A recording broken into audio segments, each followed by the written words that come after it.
Hi, it's Janelle with Parsnips and Parsimony, and I want to show you what I am planning on putting in our 2017 garden. We are in upstate New York, so that puts us in a zone 5, and I'm hoping to at least get these seeds started in the house. Some of them we can't plant outside quite yet, but we can at least start them in our house. So I'm going to start over here with our greens.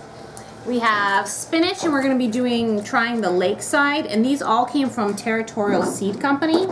And then for our lettuce, we're going to have a gourmet blend. I've grown blends before, and they are wonderful. I love how well they work. In the past, I've grown the Bright Light Swiss Chard and have had excellent success with them. They grow wonderfully in my garden.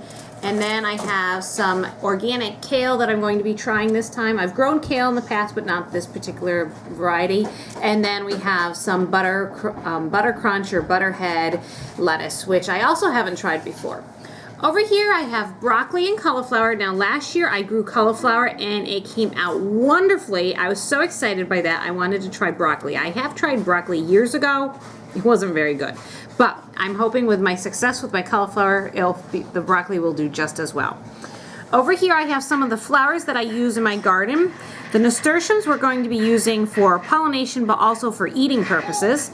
Marigolds, they help with the bugs and all that. And then the zinnias. The nasturtium flowers are completely edible, and we have eaten them in the past. They have a little bit of a spicy bite to them, but it's great in salads, and I always love to shock people when you say, I'm eating flowers. The other flower that I like to grow is zinnias. These attract the brachynoid wasp, which is it lays its eggs on the tomato hornworms. So by putting these next to my tomato plants, I almost never have problems with tomato hornworms. So that's just kind of a sneaky secret that I accidentally discovered, and I've never had problems with hornworms since. Over here we have our winter squash and some pumpkins.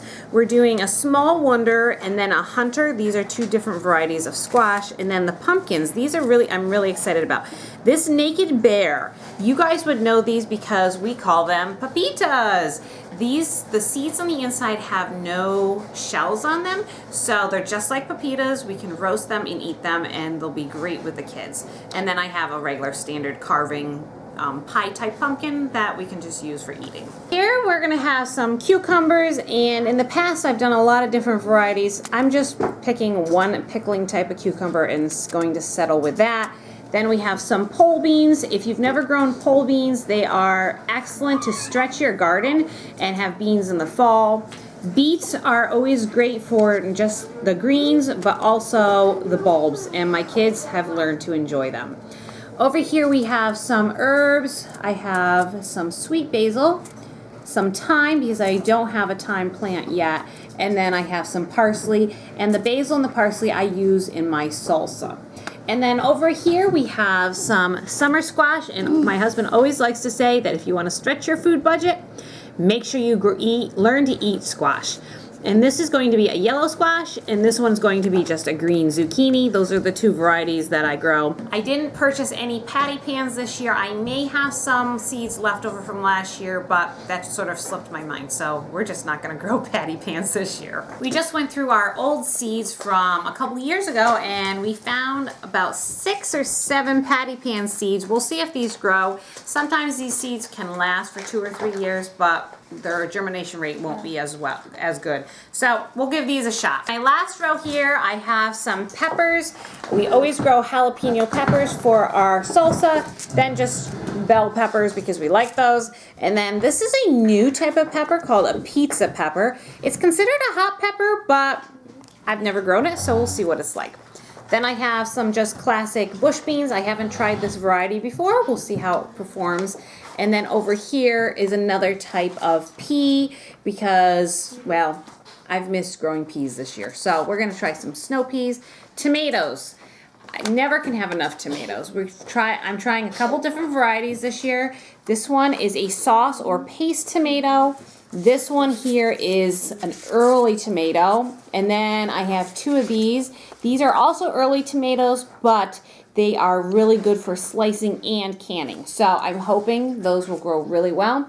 And then lastly over here, I have just a black eggplant. Eggplant seems to grow very well here, so we're gonna grow some eggplant again this year. Last year, if you watched our daily vlog, you saw that I was on a mission, and I mean a serious mission, to get rid of as many seeds as I possibly could from my old stash. So I am down to this small basket of seeds. There's lots of different seeds in here, but most of them are at that point that they probably won't come up.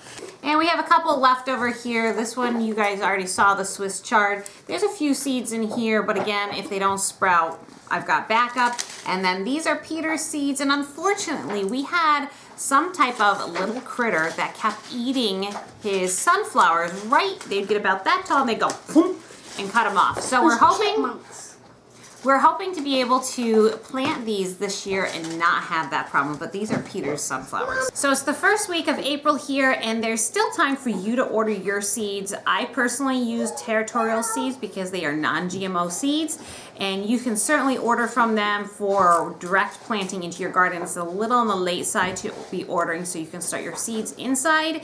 But I have been very happy with the Territorial Seed Company. This is not a sponsored post. This is something that I've just been using for a couple of years now. Some of you might be wondering how much this cost me.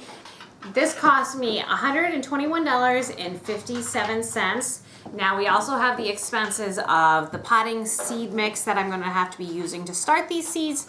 But we are going to do something for our channel this year that we've never done before. We are going to be keeping a garden journal, as well as weighing all the produce that comes out of our garden. We want to see, is gardening really economical, and is it really saving us money like we think it's saving us money? So we want to share that with you, and if you are just stumbling upon this video, it's April 3rd today.